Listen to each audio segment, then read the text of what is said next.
Hello guys, welcome to my YouTube channel the टेक्सीलेंट्स।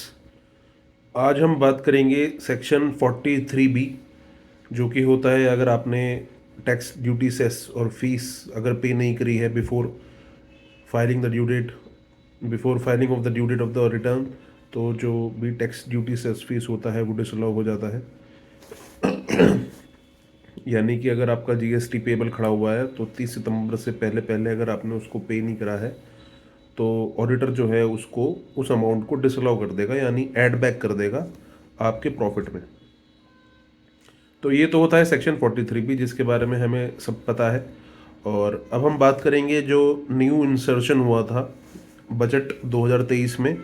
उसमें क्या आया था कि एमएसएमईज जो होती हैं, गवर्नमेंट एमएसएमई को प्रमोट कर रही है, क्योंकि एमएसएमई जो हैं लघु उद्योग जो होते हैं उनके पास क्या होता है कि काम पैसा कम होता है, सब चीज़ें कम होती हैं, तो गवर्नमेंट चाहती है कि उनका पैसा उन्हें टाइम से मिलता रहे।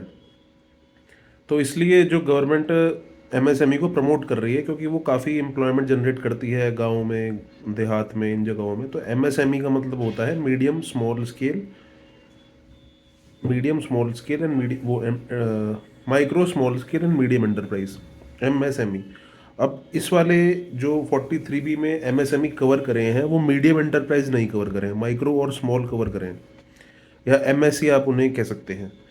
तो माइक्रो, स्मॉल और मीडियम, ये कौन कौन सी फर्में होती हैं ये आप नेट पे पढ़ सकते हैं या आपको कहीं पे भी मिल जाएगा। माइक्रो और स्मॉल ही इसमें कवर हो रहे हैं, मीडियम एंटरप्राइज कवर नहीं हो रही है। माइक्रो और स्मॉल में आपको एक सेकंड बताता हूँ देख के। जो गवर्नमेंट ने माइक्रो, स्मॉल और मीडियम में विभाजन करा है वो टर्नओवर के बेस पे करा है। 5 करोड़, 5 से 50 करोड़, 50 से 250 और 250 से अबव। और दूसरा क्राइटेरिया है प्लांट मशीनरी में इन्वेस्टमेंट, 1 करोड़ से कम, 1 से 10 करोड़, 10 से 50 करोड़ और 50 करोड़ से अबव। तो अगर आपको माइक्रो एंटरप्राइज बनना है, यानी आपको ये देखना है कि मैं माइक्रो एंटरप्राइज में फॉल कर रहा हूँ या नहीं कर रहा हूँ, तो आपकी जो टर्नओवर है वो 5 करोड़ से ऊपर नहीं होने चाहिए, एंड जो आपकी प्लांट मशीनरी में इन्वेस्टमेंट है वो 1 करोड़ से ऊपर नहीं होनी चाहिए। अगर आप इन दो कंडीशन में फॉल नहीं करते, दोनों ही कंडीशन देखनी है, अगर एक भी कंडीशन फुलफिल हो जाएगी तो आप माइक्रो नहीं रहेंगे। तो माइक्रो में आपको ये दोनों कंडीशन जो है फुलफिल करनी है। अब सपोज आपका टर्नओवर जो है 5 करोड़ से तो ऊपर हो जाता है, बट टर्न 5 करोड़ से एक्सीड हो जाता है, बट प्लांट मशीनरी में इन्वेस्टमेंट कम रहता है। तो जैसे ही आप एक अपनी उसको पार कर देंगे, मतलब एक भी कंडीशन आप फुलफिल नहीं कर रहे होंगे माइक्रो की, तो आप स्मॉल में चले जाएंगे। और स्मॉल की अगर आप कोई कंडीशन तोड़ देंगे तो आप मीडियम में चले जाएंगे, और मीडियम की तोड़ देंगे तो लार्ज में। तो एमएसएमई तो मीडियम, माइक्रो, स्मॉल और ये हैं, लार्ज तो नहीं आती है उसमें। तो सिर्फ आपको माइक्रो और स्मॉल कंसीडर करने हैं 43B के लिए, 43BH। अब इसमें गवर्नमेंट ने क्या करा है कि जो भी, जैसे आपकी फर्म है, कोई सपोज मेरी फर्म है मयंक अग्रवाल एंड कंपनी, ठीक है, और मैं ट्रेडिंग कर रहा हूँ, और मेरे क्रेडिटर हैं, कुछ क्रेडिटर मतलब जिनको मुझे देनदारी है, मतलब मुझे उनको पैसे देने हैं, मैंने कुछ माल खरीदा था, तो वो मार्च 24 में पेंडिंग रह गए हैं। तो मार्च 24 में अगर वो पेंडिंग रह गए हैं तो वो, और अगर वो एमएसएमई है, वही क्रेडिटर, तो अगर मैंने उनकी पेमेंट नहीं करी है तो वो जो पैसा है, क्रेडिटर का जो पैसा खड़ा हुआ है बैलेंस शीट में, that would be disallowed in the income tax return. जब भी मेरा ऑडिट होगा, मेरी फर्म का कोई ऑडिट करेगा सीए, तो वो उस पैसे को डिसअलाउ कर देगा, क्योंकि वो जो क्रेडिटर खड़ा है वो एमएसएमई है। तो हमें ये इंश्योर करना है कि जो हमारे क्रेडिटर खड़े हैं मार्च 24 की बैलेंस शीट में, क्योंकि अभी मार्च आने वाला है, तो उसमें जो भी मार्च 24 में बैलेंस शीट में क्रेडिटर खड़े हैं वो एमएसएमई अगर हैं, तो उनकी पेमेंट टाइम से हो गई या नहीं हो गई है। अब आप पूछेंगे टाइम लिमिट क्या होती है, क्या रिटर्न फाइलिंग तक की टाइम लिमिट है? तो सेक्शन 43B में लिखा हुआ है कि एमएसएमई क्रेडिटर्स की टाइम लिमिट एमएसएमई एक्ट में जो टाइम लिमिट दी है उसके अकॉर्डिंग देखी जाएगी। अब एमएसएमई एक्ट में टाइम लिमिट क्या है? तो एमएसएमई एक्ट में टाइम लिमिट है 15 दिन या 45 दिन। तो 15 या 45 दिन के बीच के दिन भी हो सकते हैं, मतलब 15 दिन मिनिमम और मैक्सिमम 45 डेज।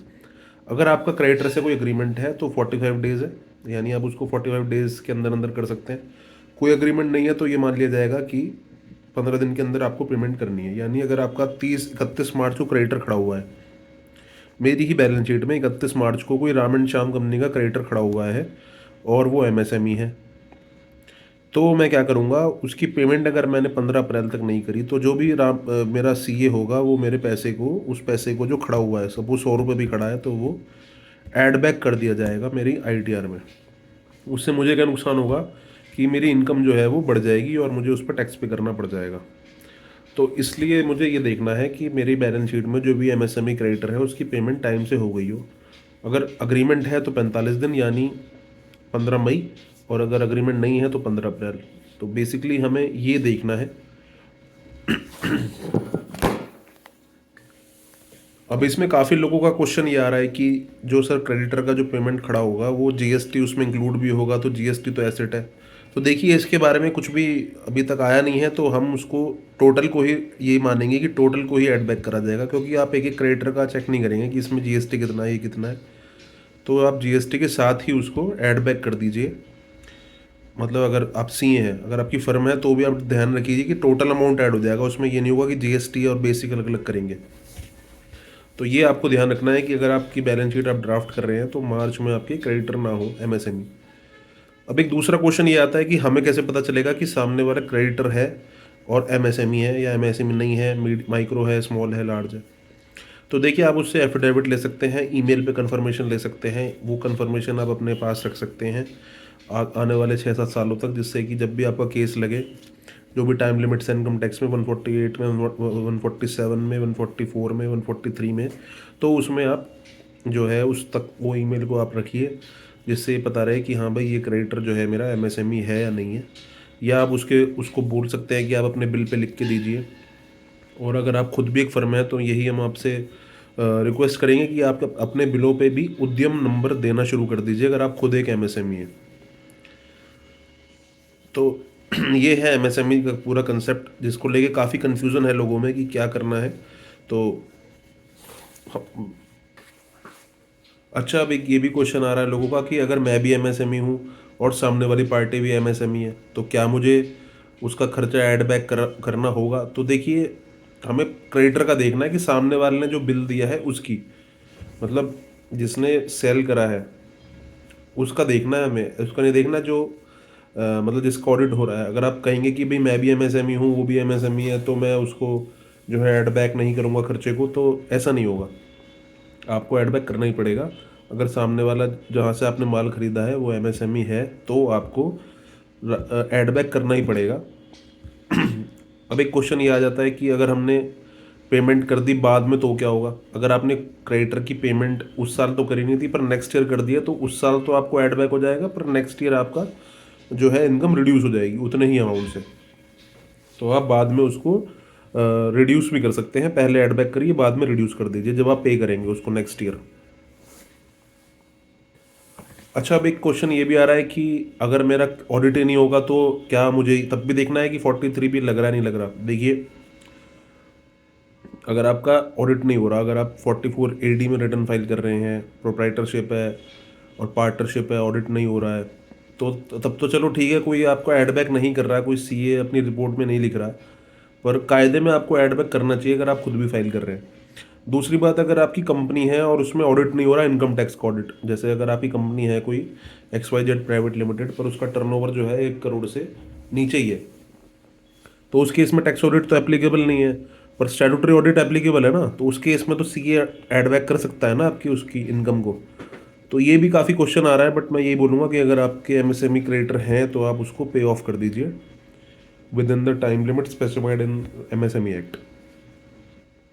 अच्छा, एक क्वेश्चन ये आ रहा है कि सपोज साल के बीच में कोई, ये हमें मार्च में ही देखना है या साल के बीच में भी देखना है? तो ये जो क्रेडिटर की पेमेंट है ये मार्च में ही देखनी है। साल के बीच में अगर कोई क्रेडिटर खड़ा है तो आपको ये देखना है कि उस पर इंटरेस्ट लेवी हो गया हो एमएसएमई एक्ट के अकॉर्डिंग। मतलब अगर जैसे सपोज 31 दिसंबर को 100 रुपये खड़े हैं और आपने उसकी पेमेंट करी सपोज 28 फरवरी को, 2 महीने हो गए, कोई अग्रीमेंट नहीं था, तो 15 दिन तो चल जाएगा, पर आपने 2 महीने लेट कर दिया तो 60 दिन में से 15 दिन घटा दीजिए, 45 दिन का आप उसको इंटरेस्ट देना पड़ेगा आपको, बैंक रेट जो चल रहा होगा, या एमएसएमई में जो रेट स्पेसिफाइड है शायद 12% है, वो आपको अपनी बुक्स में डेबिट करना होगा और उसको वो डेबिट करके जो उसका अमाउंट बढ़ जाएगा 100 रुपये प्लस 12%, वो आप उसको आपको देना पड़ेगा। तो ये मैंने कुछ जो क्वेरी लोगों की आ रही है, जो मुझे भी क्वेरी थी, वो मैंने समझी, और इसके ऊपर मैंने एक पूरा लेटर भी तैयार करा था जो मैं अपने क्लाइंट्स को भेजूंगा। उससे ही मैंने आपको एक छोटा सा वीडियो बनाया। और अगर आपको कोई भी इसमें रिलेटेड कोई भी क्वेश्चन है तो आप कमेंट में लिख सकते हैं, मैं उसका तभी की तभी रिप्लाई कर दूंगा। कोई भी आपका क्वेश्चन आता है तो I will be happy to solve that. And thank you and for watching this video. Have a great day.